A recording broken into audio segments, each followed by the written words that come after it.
खुदा का खौफ नहीं है तुझे? हाँ, जो ये नापाक हरकतें कर रही है तू, गैर मर्द को छू रही है, और ये छोटे छोटे कपड़े पहन के घूम रही है तू।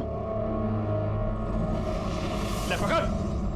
वो अभी क्या करें, प्लीज यहाँ से जाएं। अरे आसमा क्या हुआ, क्या चल रहा है ये चादर लपेट और अभी इसी वक्त मेरे साथ घर चल। मैं आपके साथ कहीं नहीं जाऊंगी अभी, क्योंकि मैं जानती हूँ मैं जो कर रही हूँ सही कर रही हूँ, और खुदा सिर्फ आपका नहीं,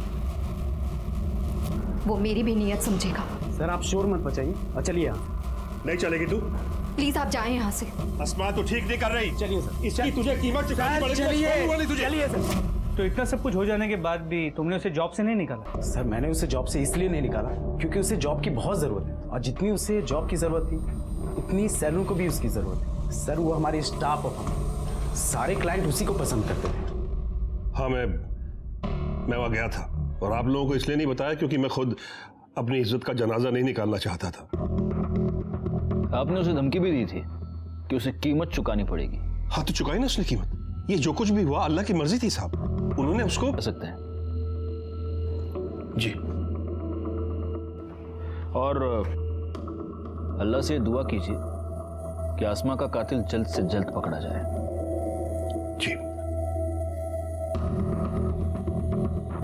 गायकवाड़, ये हमारा प्राइम सस्पेक्ट है। इसकी पूरी हिस्ट्री निकालो और प्लेन क्लोज में अपने 2 बंदे इसके घर के बाहर लगा दो, और हाँ उस बेनजीर को बुला पूछताछ के लिए। सर छोटी बच्ची की पीएम रिपोर्ट।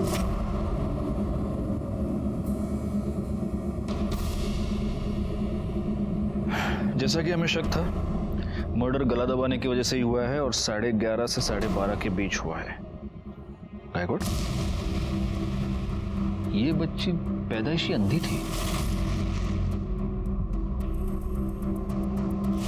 ब्लड रिपोर्ट के मुताबिक तो ये लता और पांडु की बच्ची थी ही नहीं। मतलब हमारे सरोगेट मदर वाली थियरी सही है? यस।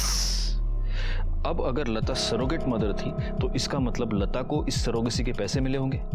ये पता करो कि उसका कोई बैंक अकाउंट है क्या, और अगर था तो उसमें कब और कहां से पैसा आया।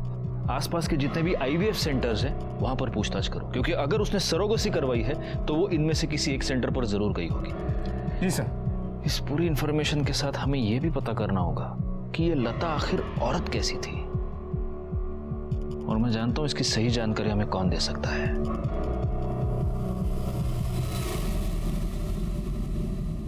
और अगर इसके बाद भी लगे तो और मंगाएंगे। खाओ, चलो लो। वड़ा पाव?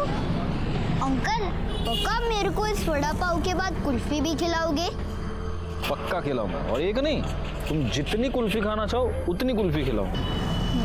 तुम्हारी आई भी तुमको कुल्फी खिलाया करती थी? हाँ मेरी आई मुझे हर रोज पैसे देती थी कुल्फी खाने के लिए। वो कितनी अच्छी थी, लेकिन उसके बाद भी लोग उसे तंग करते थे। कौन कौन तंग करता था? खाओ। शिवांगी ताई, मैंने उस दिन देखा था, मेरी आई उसके पैर पड़ रही थी,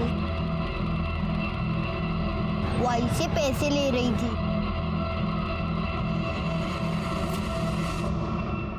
लता पेट से थी, वो ये बच्चा रखना चाहती थी। इस बच्चे के लिए उसे पैसे मिले थे, इसलिए देवी का नाटक किया हम लोगों ने। उसे डर था कि पांडु को उसके गर्भ का पता चलता तो वो बच्चे को और उसे दोनों को मार देता। अच्छा, अब बताओ और कौन कौन तंग करता था? उस दिन जब भी मेरी आई मेरी बहन को मंदिर लेके जा रही थी ना, उस दिन मेरे बाबा ने मेरी बहन का गला दबा दिया था। चुप हो जा, मेरा दिमाग फिर गया ना। और मेरे बाबा मेरी आई पर इतना गुस्सा थे कि उन्होंने उन्हें कहा, इसको कचरा कुंडी में डाल के आने का। इसको अगर साथ में लेके आ गई ना, तेरे को और इसको दोनों को मार डालूंगा।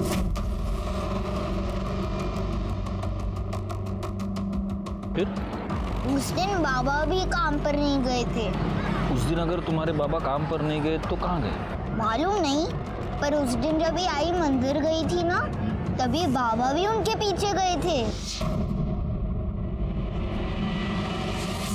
प्रकाश से मिली इन्फॉर्मेशन ने हमारी इन्वेस्टिगेशन को एक नई दिशा दे दी। हमें यह पता चल गया कि पहले 4 महीने तक लता ने अपनी प्रेगनेंसी पांडु से छिपाई रखी। प्रकाश और शिवांगी से मिली इन्फॉर्मेशन के बाद हमने पांडु को कन्फ्रंट किया और तब जो सच सामने आया वो हैरान कर देने वाला था।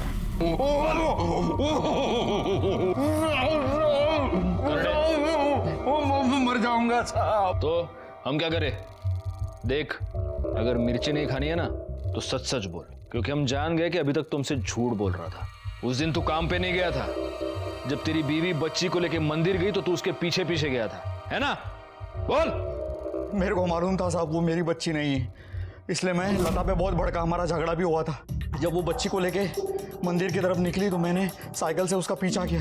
जैसे मैं मंदिर पहुंचा तो मैंने देखा कि मंदिर के बाहर एक काला सा बड़ा गाड़ी खड़ा है। लता बच्ची को लेके उस गाड़ी में बैठी और गाड़ी चल पड़ी साहब। तो गाड़ी विरार में एक बैंक के सामने जाके रुका। जब गाड़ी रुकी तो बच्ची को गाड़ी में ही छोड़ के लता गाड़ी से बाहर निकली और सामने वाले बैंक में घुस गई साहब। फिर मैं उसके पीछे पीछे बैंक में गया और जब मैं अंदर गया तो मैंने देखा कि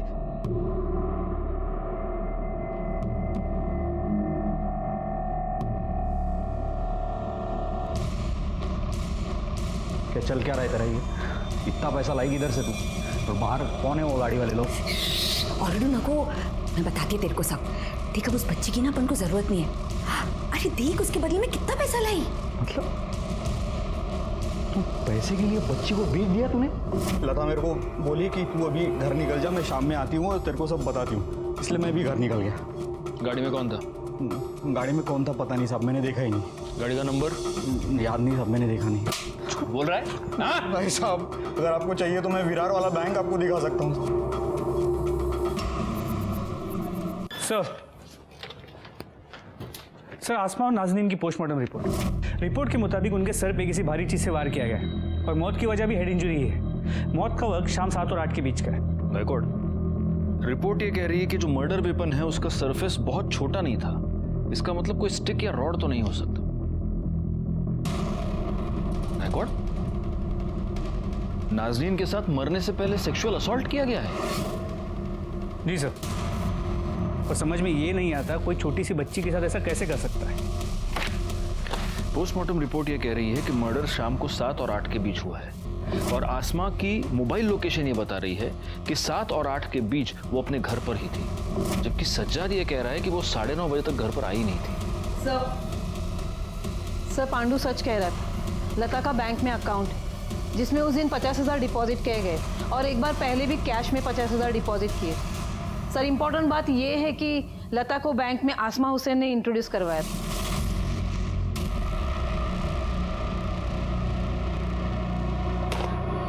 इसका मतलब ये दोनों केसेस आपस में कनेक्टेड हो सकते हैं और लता के बैंक अकाउंट में ट्रांसफर किया गया ये पैसा उसकी सरोगेसी की फीस हो सकती है। एक काम करो, बैंक और मंदिर के आसपास जहां से हमें लता और उसकी बच्ची की डेड बॉडी मिली, वहां आसपास जितने भी कॉमन मोबाइल्स एक्टिव थे उन सबकी एक लिस्ट बनाओ और आसमा के कॉल रिकॉर्ड के साथ मैच करके देखो। हो सकता है इनमें कोई कॉमन नंबर निकले।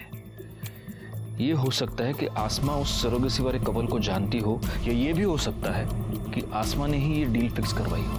और आसमा के मर्डर के पीछे की वजह भी यही हो। सर, मैं सज्जाद हुसैन के घर पे बॉडी क्लेम पेपर पे साइन लेने गया था। डोरबेल बजाई और वेट कर रहा था, तभी मुझे शू रैक के पीछे एक लाइट ब्लिंक करती हुई दिखी।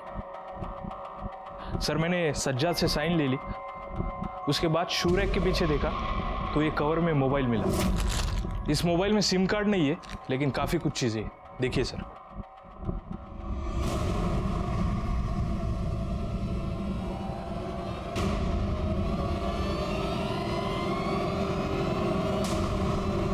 कमली मैडम, पता कीजिए ये मोबाइल किसके नाम पर रजिस्टर्ड है। जी सर। बैकवर्ड चलो।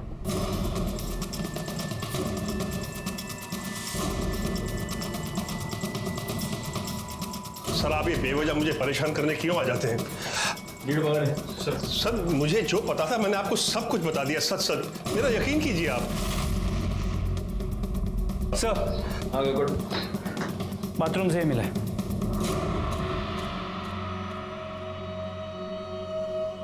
आप तो कह रहे हैं कि आपने हमसे कुछ नहीं छुपाया। आपने हमको ये नहीं बताया कि आपने आपकी बहू की बाथरूम में ये स्पाई कैम लगा कर रखा है, जो स्पाई कैम आपके घर के वाईफाई से कनेक्टेड है और इस स्पाई कैम पर आप अपनी बहू के वीडियोस बनाते थे।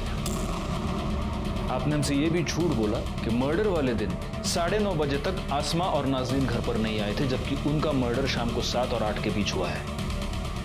मर्डर से पहले नाज़नीन पर रेप किया गया है। मेरे ख्याल से इतनी वजह काफी है आपको परेशान करने के लिए। इन सारी बातों का मुझे कोई इल्म नहीं है। ये स्पाई कैम तुम्हारे घर के वाईफाई से कनेक्टेड क्यों है? वो फोन किसका है? सारी शर्म तो उसने बेच खाई थी। उसके किसी यार की हरकत होगी वो। तो आपको कुछ नहीं पता? मैंने आपको सब सच सच बता दिया है। तब तो आप ये भी नहीं जानते होंगे कि आप ही के बैंक में आसमा ने लता का अकाउंट खुलवाया था। सर यकीन कीजिए मुझे बिल्कुल नहीं पता इस बारे में। गायकवाड़, इसको उठाकर अंदर ले चलो और तब तक बिठा कर रखना जब तक इसको सब याद नहीं आ जाता। सर प्लीज सर मेरी बात तो सुनिए सर। सर पता चल गया है मोबाइल किसके नाम पे रजिस्टर है। किसके? सर ये फ़ोन मेरा नहीं है। हाँ मैं मानती हूँ कि मैंने अपने अब्बू को मजबूर किया था वो फ्लैट बेचने के लिए, और मैं आसमा से नफरत भी करती थी, मगर उसके लिए मैं इतनी गिरी हुई हरकत नहीं करूँगी सर। वापी के शॉपकीपर के रिकॉर्ड्स में ये फोन तुम्हारे नाम पर और तुम्हारे एड्रेस पर रजिस्टर्ड है।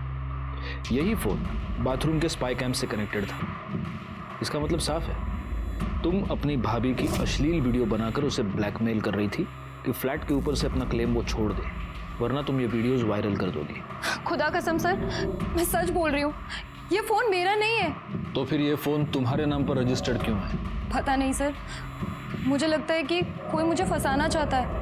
मेरे डॉक्यूमेंट चोरी करके उन्होंने फ़ोन खरीदा होगा। और आपके पास कोई सबूत है कि ये फ़ोन मैंने खुद जाके दुकान से खरीदा है? सर जिस दिन लता और बच्ची का मर्डर हुआ था उस दिन ये 2 नंबर मर्डर स्पॉट और बैंक के बाहर एक्टिव थे। पता करो ये दोनों नंबर्स किसके हैं। Yes sir. और आसमा के कॉल डिटेल्स और मोबाइल लोकेशन के साथ मैच करके देखो। Yes sir. सज्जाद के टेरेस पर मिले सामान की जो लिस्ट है उसमें एक डंबल का जिक्र है। जी सर, मैंने देखा भी था। हाँ, लेकिन उसके घर में जो सामान मिला था उस लिस्ट में कहीं भी दूसरे डंबल का जिक्र नहीं है। एक ही डंबल था। कहीं ऐसा तो नहीं कि दूसरा डंबल ही मर्डर वेपन है और फिर उसको गायब कर दिया गया?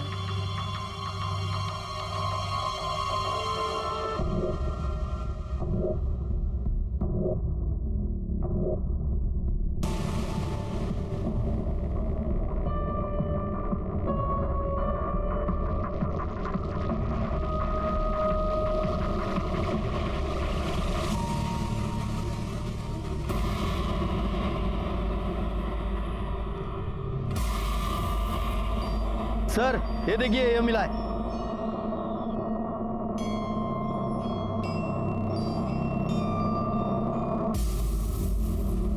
इस डंबल को फॉरेंसिक के लिए भेज दो और उनसे से जल्द फिंगरप्रिंट रिपोर्ट मंगवाओ। सर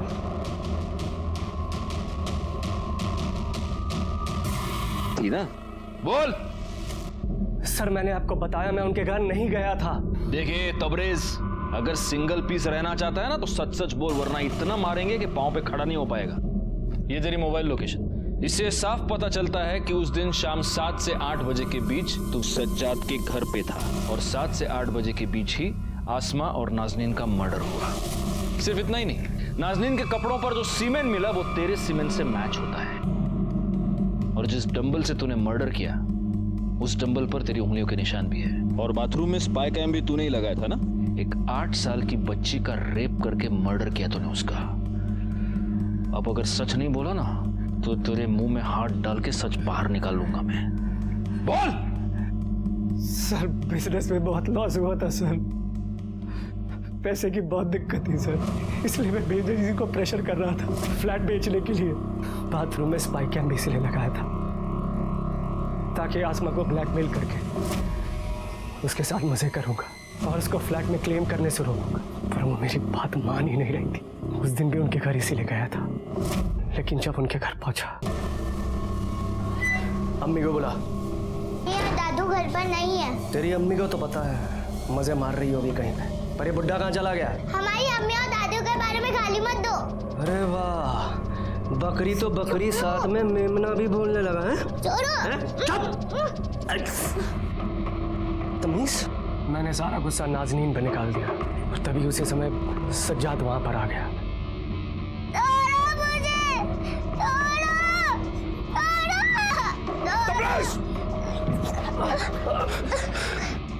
ये सब देखा उसने तो बहुत मारा मुझे और छत पे ले गया। बेगैरत इंसान, नालायक।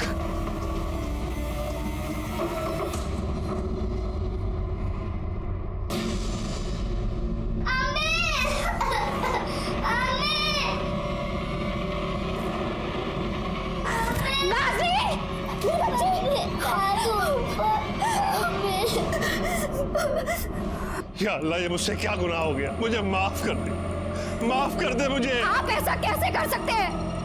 आपकी इंसानियत बिल्कुल खत्म हो गई जो आपने एक बच्ची। ये गंदी हरकत इस वैशी दरिंदे ने की है, इसने। ए बुड्ढे, अगर किसी को बोला तेरी बेटी को तलाक दे दूंगा। फिर मैंने डंबल पानी की टंकी में फेंक दिया। मुझे लगा वहां से कौन ढूंढ पाएगा। आसमा का मर्डर और नाजनीन पर रेप और मर्डर करने के जुर्म में मैं तुम्हें अरेस्ट करता हूं। मुझे इसके भी कॉल डिटेल्स चाहिए आज के आज। सर लता और बच्चे के मर्डर के टाइम पे जो बैंक और क्राइम स्पॉट पे जो नंबर मिले थे उनकी डिटेल्स आ गई। और सर ये दोनों नंबर आसमा के कॉल रिकॉर्ड में भी मिले। आसमा मेरी खाला की बेटी थी। शादी से पहले आसमा हमारे साथ हमारे नवे मुंबई वाले फ्लैट में रहती थी। निखत और आसमा काफ़ी अच्छे दोस्त थे। शादी के 5 साल बाद भी हमारे यहाँ औलाद नहीं हुई, तब डॉक्टर ने हमें सरोगेट मदर के लिए सजेस्ट किया था।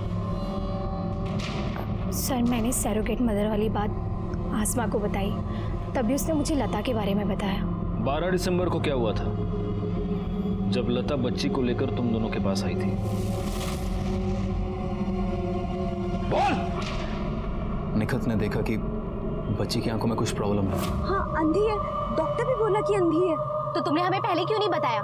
धोखा दिया तुमने हमें। एक हेल्दी बच्चा चाहिए था, ना कि ये। देखिए, बात बच्चा पैदा करने की हुई थी सो मैं की। अब ये आपका बच्चा है, संभालिए इसे, रखिए इसे प्यार से। ये बच्चे मुझे नहीं चाहिए। पर जब आसमा को आपसे पता चला तो उसने हमसे पूछा, लेकिन हमने उसे कुछ नहीं बताया। फरहान और निखत को लता और बच्ची के मर्डर के लिए, तबरेज को आसमा और उसकी बेटी नाजनीन के मर्डर के जुर्म में उम्र कैद की सजा हुई और सज्जाद को जुर्म छुपाने के लिए सजा। जुर्म की दस्तक को हमेशा सुने, उसे समझने की कोशिश करें। इसी के साथ मैं सीनियर इंस्पेक्टर राजेश यादव आपसे विदा लेता हूं। दोबारा मिलूंगा।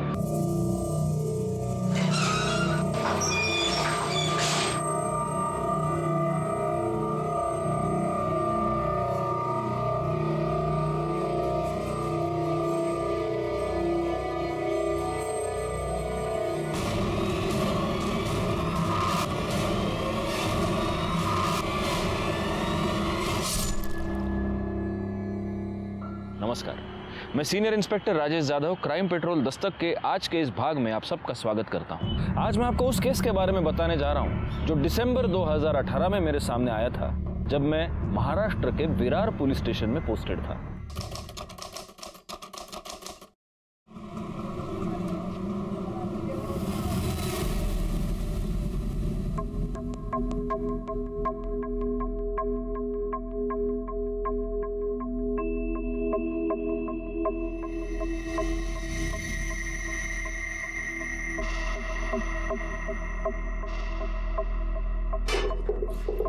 अरे चलना जल्दी, क्या कर रही है? हर रोज लेट हो जाता है, फिर वो मुकादम उधर बूम मारता है, पैसा काटता है वो। हो पुणे में आली। चल लवकर कर।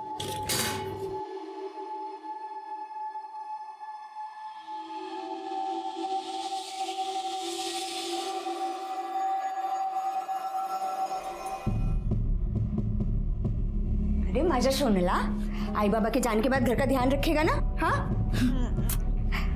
अच्छा एक काम कर, ये ले कुल्फी खा लेना। हाँ चल, मैं आती है शाम का।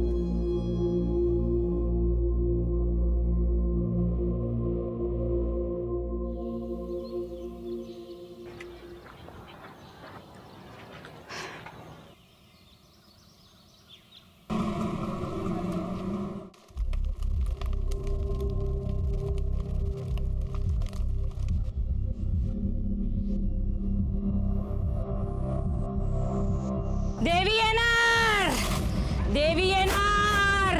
कल अमावस्या की रात है, मुझे सब मालूम है। हाँ देवी येणार। देवी मेरे सपने में आई थी, वो बोली थी वो कल आएगी, वो कल आएगी, नक्कीच येणार देवी। देवी येणार, आएगी, आएगी देवी, आएगी, आएगी देवी, आएगी।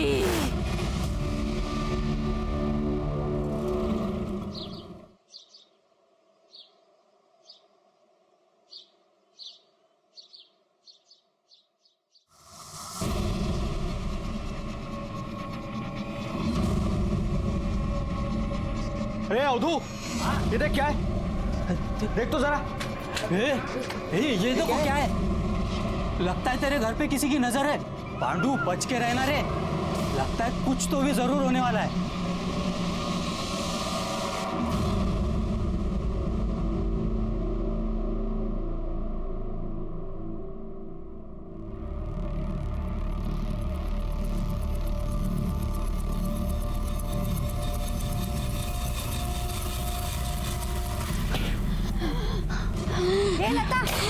लता क्या हुआ? अरे देखो, लता को क्या हुआ? क्या हुआ? पांडू, अरे देखो, देख तेरी बीवी को क्या हुआ है, जल्दी आ। देखो ना इसको क्या हुआ? अरे देखो कोई। क्या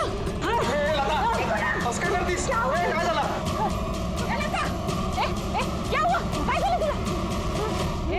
इसे देवी आई है। हाँ देवी आई है। सबसे पैर पड़ो इसका, पैर पड़ो। देवी आई है। हाँ देवी आई, मैंने बोला था ना देवी आई है।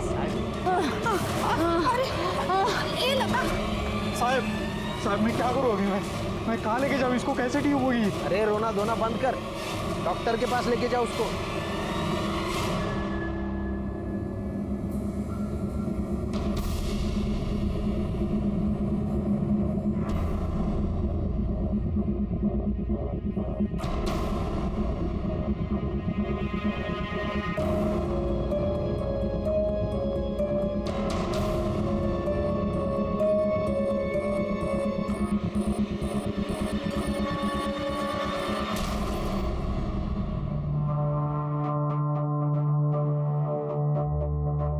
ये बस इधर, बस तू जा। हाँ मैं देखती, तू जा।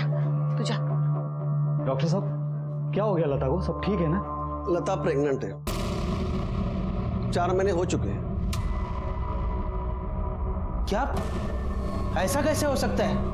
क्या रे, तू अकेला मजदूरी करके घर तो संभाल लेगा, लेकिन इसके काम का जो पैसा तूने एडवांस में लिया है मेरे से, वो पैसा कौन वापस करेगा? तेरा बाप? डॉक्टर साहब ये कैसे हो सकता है? हाँ डॉक्टर साहब, ये प्रेग्नेंट कैसे हो सकती है? इसका तो ऑपरेशन हो चुका है। हाँ जानता हूँ, इसका यूट्रस, मेरा मतलब है इसकी बच्चेदानी मैंने ही निकाली थी। कुछ केसेस में बच्चा गर्भ के बाहर ही ठहर जाता है और 100 में से किसी एक ही औरत के साथ ऐसा होता है।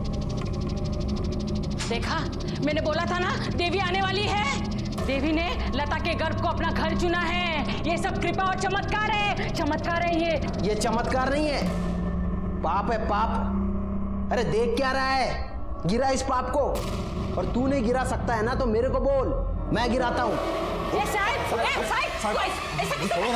देवी के खिलाफ जो भी जाएगा ना उसकी मौत पक्की है। हाँ, और पाप उस पर भी चढ़ेगा जिसके सामने देवी को नुकसान पहुंचा रहे हैं। अरे देवी की सेवा करो देवी की।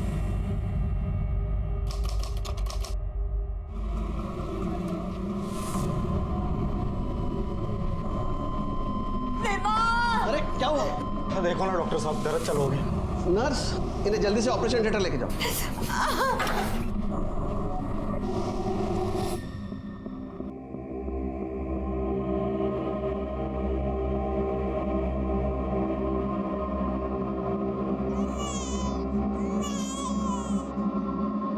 मुबारक हो, बेटी हुई है। माँ और बच्चा दोनों ठीक है। अरे पांडू, तेरे तो दिन फिर गए। तेरे घर लक्ष्मी आई है, लक्ष्मी। अब देखना ताई, पांडू कैसा तरक्की करता है। उसके घर तो देवी आई है, देवी। सच में?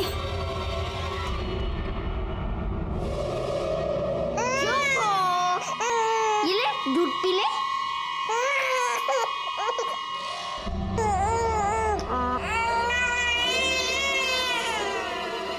आई देखो ना, चुप नहीं होती। 2 मिनट, 2 मिनट। मेरे को मालूम है ये मेरी बेटी नहीं है।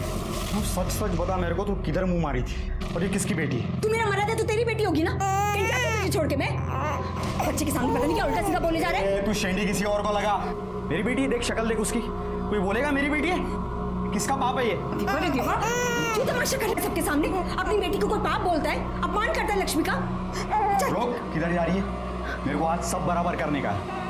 क्या बराबर करना है तुझे? चुप करके यहाँ बैठ, मैं मंदिर जा रही हूँ उसकी नजर उतरवाने। रुक, तेरे को जिधर जाना है उधर जा, लेकिन इसको कचरा कुंडी में डाल के आने का। इसको अगर साथ में लेके आ गई ना, तेरे को और इसको दोनों को मार डालूंगा। चल बैठ चुपचाप यहाँ। हाँ मैं बैठ रहा हूँ, उसको वापस लाना नहीं, समझी?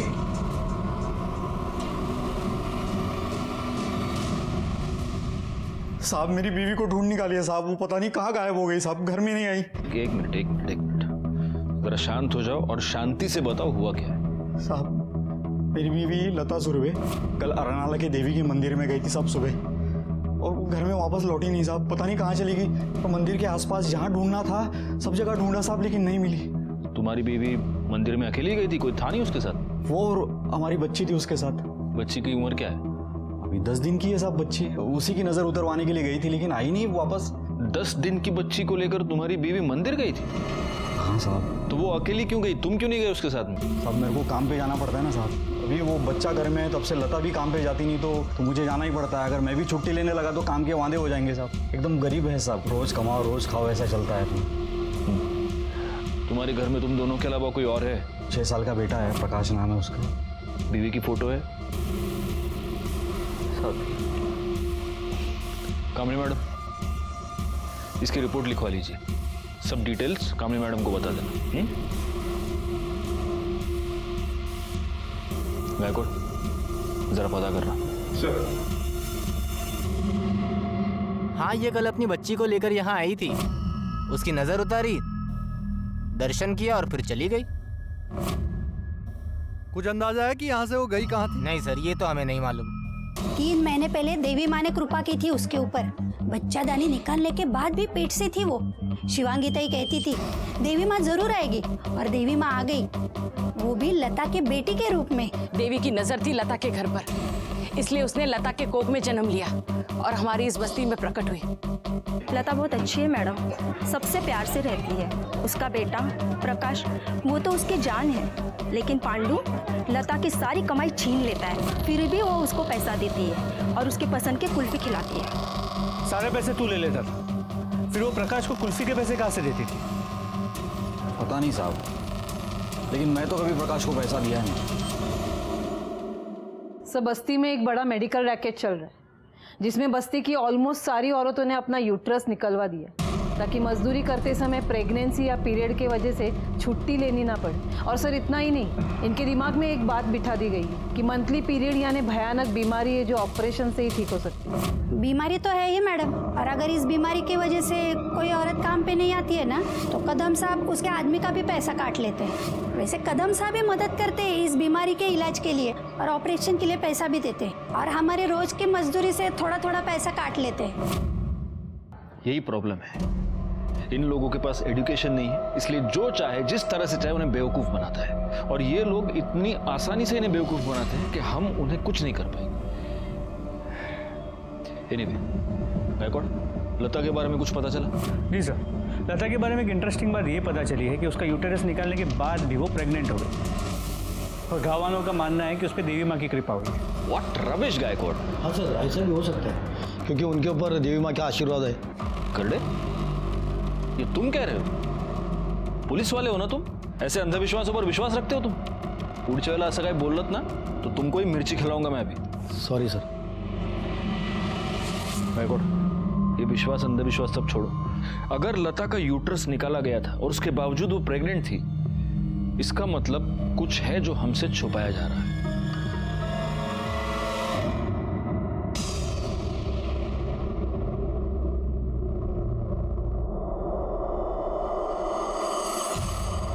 श्रद्धा और अंधश्रद्धा में बहुत ही हल्का फर्क होता है, और इसी फर्क का फायदा उठाकर कई बार पैसे वाले लोग गरीबों का शोषण करते हैं। गरीबों को इस बात का यकीन दिलाया जाता है कि उनकी जिंदगी की सारी तकलीफें उनकी किस्मत है। ये हालात तब तक बने रहेंगे जब तक कि अज्ञान दूर नहीं होता। तब तक ये अंधश्रद्धा लोगों को डराती रहेगी, उन्हें मजबूर करती रहेगी, यहां तक कि उनकी जान भी लेती रहेगी।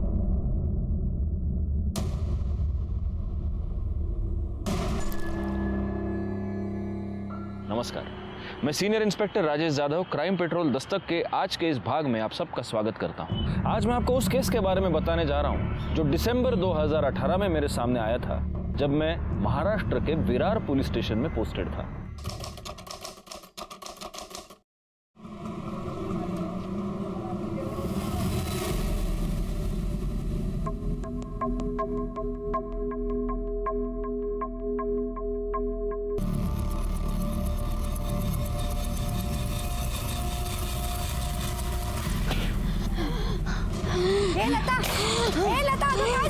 क्या हुआ? अरे देखो, लता को क्या हुआ?